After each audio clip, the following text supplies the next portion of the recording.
Meu nome é Eliana Dascânio, eu tenho 38 anos e aos 11 anos eu fui diagnosticada com anemia de Fanconi. Para aquelas pessoas que estão acompanhando o meu canal, sabe que esse canal é voltado para pacientes, familiares, amigos e pessoas que queiram apenas saber um pouquinho mais sobre a anemia de Fanconi, também transplante de medula óssea, ou que queira apenas saber um pouquinho mais sobre a minha história, conhecer um pouquinho mais sobre a minha história. Se você aí ainda não está inscrito no canal, clique ali em inscreva-se, vai ali no sininho, ative as notificações, clique em todas, pois o YouTube irá, toda vez que eu postar um vídeo novo, ele irá mostrar para você que tem um novo vídeo no canal. Outra coisa muito importante, galera, se vocês puderem, é clicar ali, ó, no joinha, em gostei. Por quê? YouTube ele subentende que vocês estão gostando do conteúdo e ele começa a disponibilizar isso para um maior número de pessoas. E aí a gente consegue atingir o nosso objetivo, que é fazer com que um maior número de pessoas saiba um pouco mais sobre a anemia de Fanconi, pois a gente sabe que ainda hoje, em pleno século XXI, tem muitos estados, muitas cidades que ainda não sabem fazer o diagnóstico de anemia de Fanconi. Então, por isso é importante, porque que no decorrer da conversa a gente vai falando um pouquinho sobre as características, os sintomas, e aí todo mundo pode ali ficar um pouquinho mais antenado sobre tudo isso. Então vamos lá, galera, vamos dar continuidade ao vídeo anterior, onde eu contei um pouquinho, né, de como foi feito o diagnóstico, sobre o meu doador e que eu havia sido indicada para fazer transplante de medula óssea. Então eu comecei o tratamento no Centro Infantil Boldrini, aos 11 anos de idade, fiz ali o tratamento, cuidei das intercorrências, dos quadro infeccioso, todos os sangramentos, todas as coisas originário ali da doença, do problema que eu tinha. E aí eu fui indicada pela doutora Maria Emília para ir para Curitiba, né, que é o centro de referência de transplante de medula óssea para anemia de Fanconi, é Curitiba. Então ela viu que eu tinha indicação para o transplante, solicitou ali, né, acompanhamento em Curitiba, me encaminhou para lá, para dar início ali nos exames, para saber se eu teria um doador de medula óssea. E isso foi feito, né? Ela entrou em contato ali com a equipe do Dr. Pasquim, que era a doutora Carmen, Dr. Marcos, verdadeiros anjos na minha vida naquela época e ainda na época de hoje também, que eu acompanho ali também com eles, né? E aí eles fizeram essa solicitação que fosse eu, minha mãe e os meus irmãos para Curitiba para poder colher o exame e verificar se eu teria um doador compatível. E aí, durante os exames, graças ao bom Deus, eu tive um doador 100% compatível, que é o meu irmão Pedro de Paula Júnior, que eu já havia falado para vocês. A única coisa que eu não havia contado para vocês é que durante os exames, né, foi constatado que ele era sim 100% compatível comigo, porém ele tinha as quebras no cromossomo também, e aí foi diagnosticado com anemia de Fanconi.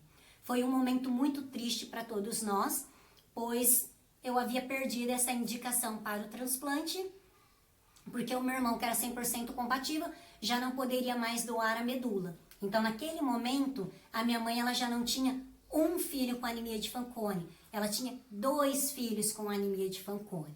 Voltamos para casa arrasados, né? Muito triste com tudo isso. Voltei a fazer tratamento no Boldrini, tive ali uma piora muito significativa, né? Comecei a ter muitas infecções, pneumonias, sangramentos. Minha plaqueta, minha mãe dizia que era em torno ali de 5.000, acho que hemoglobina por volta de 6, 7 também. Diz que eu estava assim, sabe, passando um momento muito difícil no avanço da doença, né? A doença ela estava evoluindo. Eu descobri a doença aos 11, mas só fui me submeter ao transplante aos 14 anos. E aí voltei pro Boldrini, continuei fazendo ali o tratamento. Meu irmão começou a acompanhar, só que o meu irmão ele não tinha desenvolvido a doença. Ele tinha quebra no cromossomo, mas ele não tinha nenhum problema de saúde. Quando ele nasceu, aos 3 meses de idade, ele descobriu que ele tinha a doença chamada púrpura, né? Que era a queda de plaqueta, onde ele ficava todo roxinho, se encostasse nele, ele ficava todo roxinho. Teve que tomar um cuidado muito grande com ele, porque ele não podia cair, ele não podia bater com a cabeça, que isso poderia ser fatal. Então, o meu irmão, que é o meu doador, ele também passou, né, por um momento muito difícil assim que ele nasceu. Mas graças a Deus, ele foi curado. O Boldrini mesmo, um belo dia, chegou para minha mãe e perguntou: mãe, você tem fé em Deus? Minha mãe falou: é claro que eu tenho. Ela falou: então pode levar o teu filho, que seu filho está curado. O teu filho não tem mais nada. Os exames mostram que a púrpura dele, a queda de plaqueta dele foi curada. Ele não tem mais nada. E desde então, meu irmão não tinha mais nada. Até ali a gente fazer o exame e descobrir que ele tinha, né, a indicação de que tinha anemia de Fanconi também, devido à quebra no cromossomo. Então, meu irmão seguiu com a vida dele normal e eu segui ali com a minha vida de tratamento no Boldrini. E minha família são pessoas assim que tem muita, mas muita fé em Deus. Eu fui criada nesse sistema. Embora eles não sejam de frequentar a igreja, mas eles são pessoas assim com uma fé inabalável, sabe? É incrível. Eu agradeço meus pais por ter passado esses valores para mim. E minha mãe, coitada, trabalhava demais, porque pensa, 5 filhos para criar e 2, né, com um problema de saúde. Então, assim, minha mãe, ela não tinha mais vida, sabe? A gente via que ela sofria demais. Enquanto eu, como criança, meu irmão, a gente encarava de uma forma totalmente diferente, com leveza, porque a gente não entendia, né, as proporções de tudo isso, o agravamento de tudo isso. A gente levava uma vida praticamente normal, né? Os médicos muitas vezes chegou a falar para minha mãe que não sabia como eu estava de pé, com uma plaqueta ali de 5.000, uma hemoglobina ali acho que de 6, 7 também, que era para eu estar internada, e eu levando ali uma vida, tentando levar uma vida normal. Então a minha mãe, ela estava muito cansada, sabe? Muito cansada de tudo que estava acontecendo, estava esgotada. E aí ela dobrou o joelho dela no chão.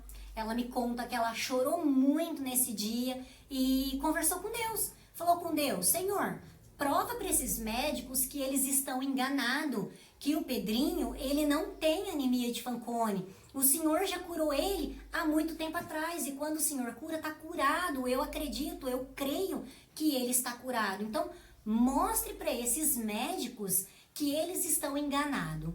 E minha mãe disse que naquele momento ela sentiu uma paz muito grande. E passou, né? Ela desabafou ali, conversou com Deus e passou.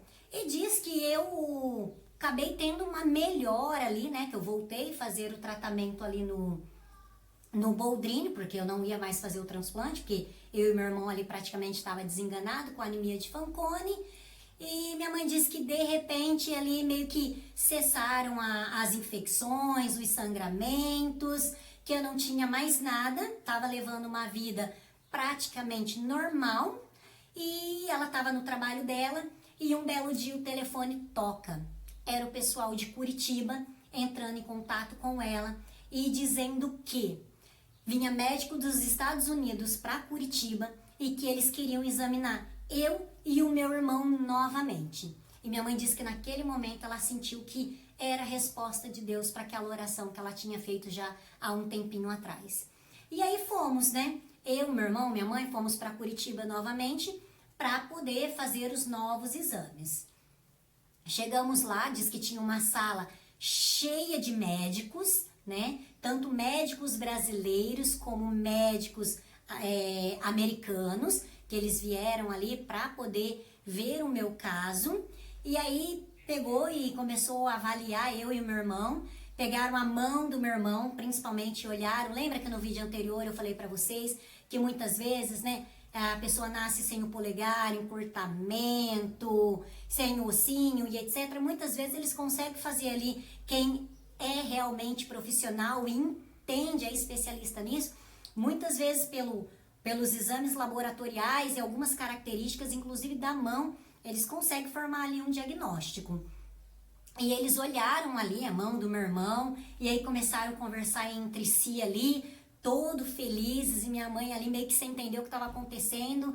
E aí eles virou para minha mãe e falou: mãe, o Pedrinho não tem anemia de Fanconi. Ele tem a quebra sim nos cromossomos, mas ele não tem a doença. Então ele pode ser o doador. Então pensa a alegria ali naquele momento, tanto dos médicos quanto ali minha, do meu irmão, da minha mãe ali, foi uma felicidade só, né? E Deus mais uma vez mostrou a todos o seu poder, né? Que quando ele cura, realmente está curado. E ali ele me deu uma nova chance de viver, porque o meu irmão seria sim liberado para doar medula óssea para mim. Voltamos para nossa cidade em Campinas, né? Continuamos ali o tratamento até que tudo tivesse preparado para fazer o transplante.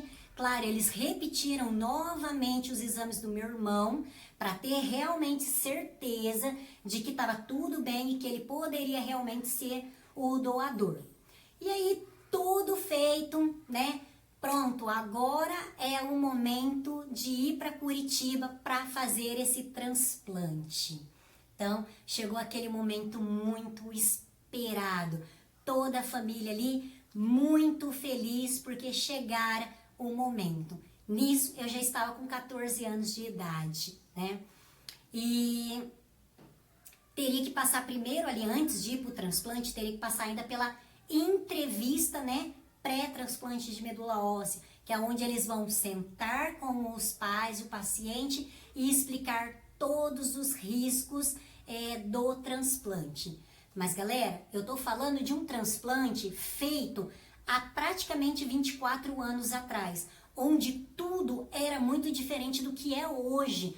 Hoje a medicina avançou a um certo ponto que está muito mais fácil você fazer um transplante de medula óssea, né? E na minha época não, na minha época era um pouco mais complicado. Eu fiz transplante de medula óssea numa época onde o próprio hospital de Curitiba estava parando de fazer transplante porque infelizmente eles não estavam tendo muito sucesso ali. Então, estão falando de coisas de muito tempo atrás.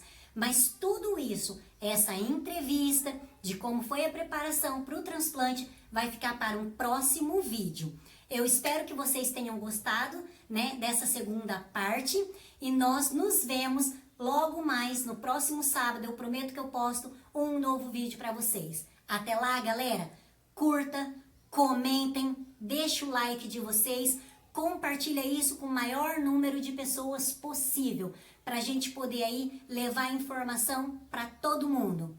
Galerinha, ó, beijo no coração de vocês. Eu fico por aqui.